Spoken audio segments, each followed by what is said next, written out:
The sixth commandment, clear and wise, teaches a truth we can't disguise. You shall not murder, it's God's decree. Respect all life, this you must see. Every person, a treasure true. Their existence, we value too.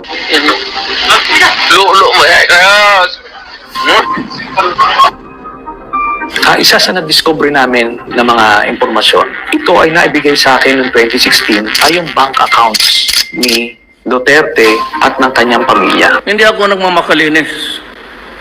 Marami rin akong nanakaw pero naubos na. So, wala na. I can explain very well, legit explanation, but hindi naman ganun kalaki. And kasi uwi ako ng Davao Monday, sabi kasi ni Trillanes, nandoon siya, I requested, mas mabuti daw yung abogado appear sa akin, kasi we can explain fully, hindi naman siya, but a little, less than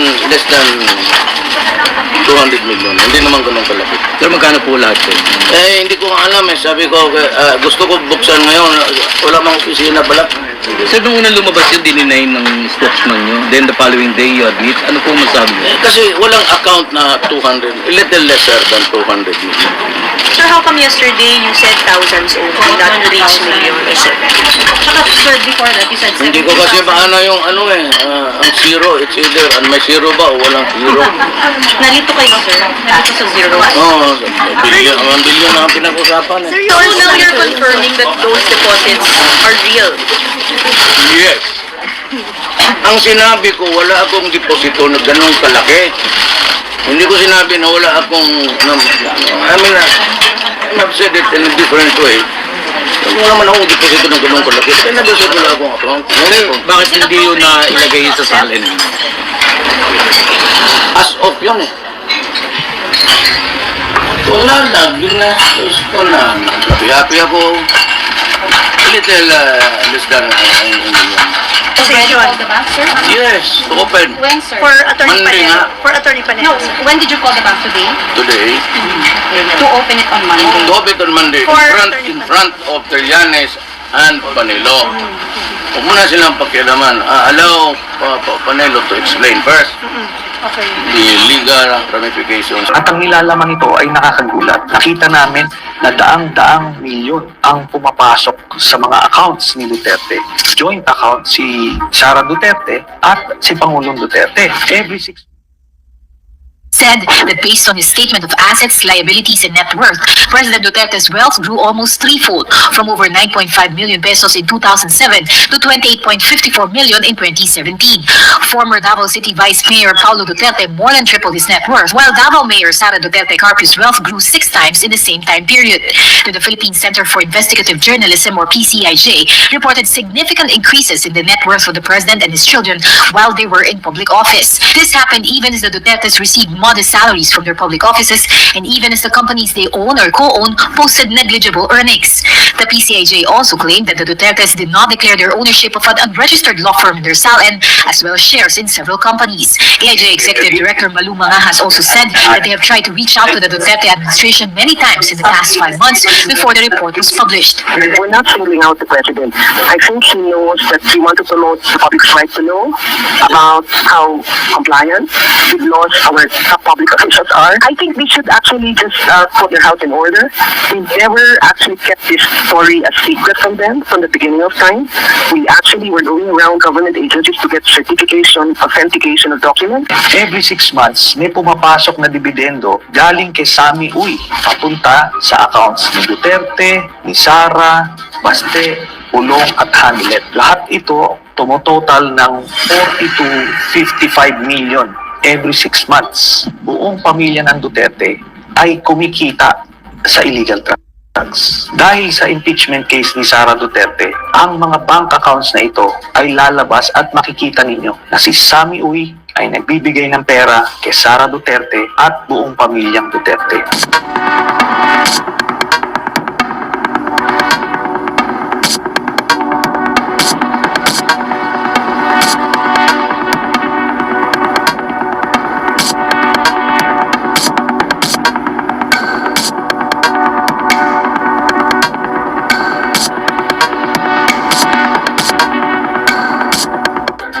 paniniwala natin na si Duterte ang pinakang galit sa illegal na droga. Pero ang katotohanan, siya pala ang may pinakamalaking drug cartel dito sa Pilipinas. Ito pong mga impormasyon na to ay nakalap namin. Hindi po ito gawa-gawa at nakita natin ito ay nasuportahan ng kaso mismo ng International Criminal Court. Hindi magsisimula ang kaso ng ICC kung yan po ay gawa-gawa lang. Napakagagaling po ng mga investigador dyan. Hindi ka pwedeng gumawa-gawa lang ng kwento dyan. What are your sins? Ako? Sabi ko sa militarya, anong kasalanan ko? Nagnakaw ba ako dyan? Ni piso? Hindi ako nagmamakalinis. Marami rin akong nanakaw puro na ubos na. Did I prosecute somebody na pinakulong ko? Wala nang patumpik-tumpik si Pangulong Duterte. Isang matinding birada kay De Lima ang pinakawalan nito kaugnay ng kinasasadlakang kontrobersiya ng senadora sa House Committee hearings. She was not only her driver, she was the nation. Hindi rin nagustuhan ni Duterte ang tila matapang panaasta ni De Lima kahit sunod-sunod na naglabasan ang mga testigong nagsasabing kumita umano siya sa illegal drugs trade sa Muntinlupa. Sabi ni Duterte, mistulang dinagukan ng napakalaking leksyon ang senadora at walang ibang dapat sisihin kundi si De Lima mismo. Unanda ko yung baklin ko. Yan nga, that is a lesson to be learned. But we know at the start what we planted the intrigues there. I am just as, not really. I've learned a lot during my prosecution days. We planted evidence. We arrested persons. We first planted the intrigues so that we would know where they were, from where they came from. Ang kasalanan ko lang, yung mga extrajudicial killing. Hindi lang droga ang kinasangkutan ng sindikato ni Duterte. Nandiyan na yung Farmally at yung iba't ibang pinagkakitaan nung COVID. President Rodrigo Duterte defends two personalities involved in controversies about the government's pandemic spending. In his recorded Talk to the People aired Tuesday, August 31, he talks about former presidential advisor Michael Yang and former Budget Undersecretary Lloyd Christopher Lau. Kasi si Michael Yang doon, negosyante ito, Adre. Hindi naman ito sabihin mo na nagtatapon ito ng pera. May contact ito sa China na malalaking korporasyon at siya ang nagpagador, made their entry here. Duterte also admits it was he who appointed Lau to critical posts in the government. He says he trusted Lau, who previously worked with him in his 2016 campaign team and when he was Davao City Mayor. Hindi namin inimbestiga ang presidente. But the fact is, you have to connect when Parmali came in. And when Parmali came in, was at the time the president saw them. Alright? Gordon adds, when push comes to shove, they may have to ask go. Former Health Secretary Francisco Duque III says it was then President Rodrigo Duterte who ordered the transfer of 47.6 billion pesos in COVID-19 funds from the Department of Health to the Procurement Service of the Department of Budget and Management in 2020. Based on a Commission on Audit report, the 47.6 billion peso COVID-19 fund includes PSDBM contracts with formerly Pharmaceutical Corporation, which was accused of selling overpriced medical supplies to the government. During the oversight hearing conducted by the House Committee on Appropriations, Duque tells members of the panel that the order to transfer funds from DOH to PSDBM was made by former President Duterte in their weekly meeting or Talk to the People program. Isama na rito yung Sinovac na vaccine na tinubuan nila ng 2,000 piso bawat isang vial at umorder sila ng 50 million vials. Sa madaling salita, 100 billion pesos ang kinita sa isang transaksyon na ito. Ito rin ang dahilan kung bakit pinigilan nila ang pagpasok ng Pfizer at Moderna at inuna nila yung pinakamahinang klaseng vaccine para sa mga Pilipino. Nandiyan na rin yung mga mass personal protective equipment, yung face shield, yung mga ventilators, yung mga rapid tests, yung RT-PCR at iba pang mga gamit nun. Yung inaakala ninyo na natulungan kayo nung panahon ng pandemic, ang totoo nito ay pinagkakitaan pa tayo. The senators keep looking for the technical and financial requirements of Farmally. Wala ka nang pakialam dyan. Farmally is really a Farmally corporation sa Singapore. Doon yung nag-provide. Ito si Michael Yang, whom I knew for the last 20 years na negosyante ng Davao, siya yung inutusan ko initially noon nung I made contacts with the Chinese. Eh, siyempre may negosyo, nakikisali. Negosyante. Ano mo magawa mo? Ang sindikato ni Duterte din ang nagpasok ng mga pogo sa Pilipinas. Itong pogo ay naging pugad ng iba't ibang krimen. Human trafficking, cyber pornography, money laundering, at iba pa. Na-discover nga dito sa mga Quadcom hearings na lumabas yung mga pangalan nila, Alice Guo, at iba pa. Makikita natin dito, si Michael Yang ay kasama sa Pharmaly, kasama rin siya sa Pogo, at kasama siya sa drug cartel. Sa makatuwid, ang pinaglingkuran ni Duterte ay hindi Pilipino, hindi kayo, kung hindi si Michael Yang ng China.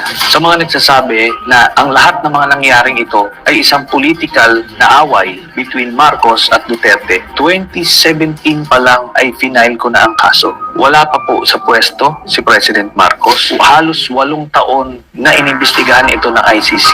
Nabunga lang ito ngayong panahon na presidente si President Marcos. Hindi po ito panggigipit kay Duterte, kundi isa po itong katunayan na mayroong justisya sa mundo. Kaya patuloy ko pa rin, itataya ang buhay ko para sa inyo. Dahil alam ko, punong-puno tayo ng pangarap na gusto nating magbago ang bansa natin. Kaso nga lang, walang tumatayo, wala nakikipaglaban, at walang totoong nagmamahal. Masakit man tanggapin, Pilipino tayo, pero binababoy tayo. Kaya ko ito pinaglaban. Na kahit itaya ko ang buhay ko, hindi ko tatalikuran ang pinangako ko sa inyo.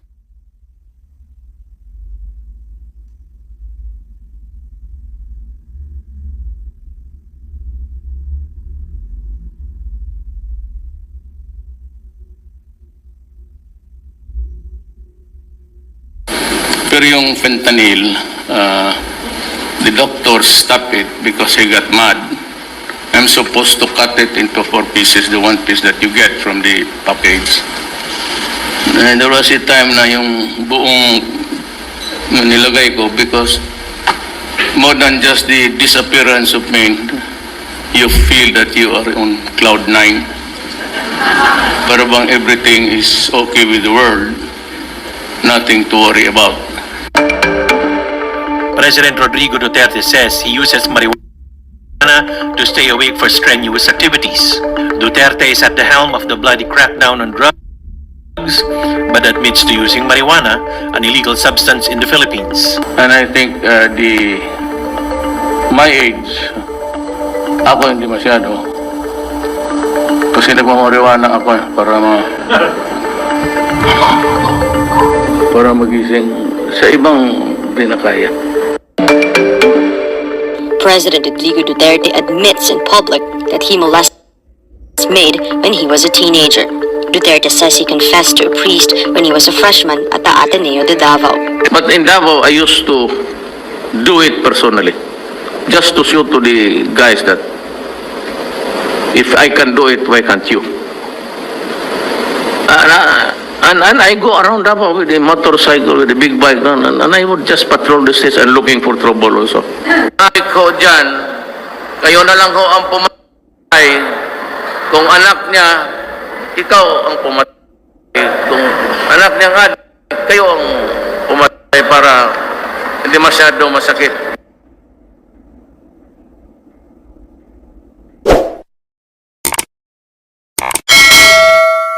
Welcome to Team Sam TV, your channel for the latest news updates. Here, we break down the biggest stories from around the globe, covering everything from breaking news to politics. Whether you want to stay informed or just catch up on what's happening, we've got you covered. So, don't forget to subscribe and hit that notification bell so you never miss out on the latest news. Join the Team Sam TV family, and let's explore the world together, one update at a time.